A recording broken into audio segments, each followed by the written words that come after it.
அம்மா படுத்திருக்க அங்காரங்கொண்டிருக்க அக்னி போல் புத்திருக்கும் உத்தமிய பாருங்களே. நீட்டி படுத்திருக்க நீதி சொல்ல காத்திருக்க ஈசான பொட்டலிலே மாசாணி பாருங்களே.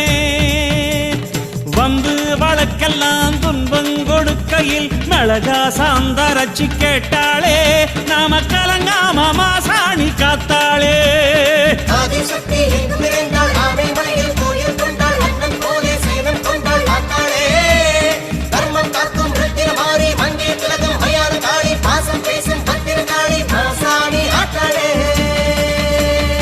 அம்மா படுத்திருக்க அங்காரம் கொண்டிருக்க அக்னி போல் புத்திருக்கும் உத்தமிய பாருங்களே.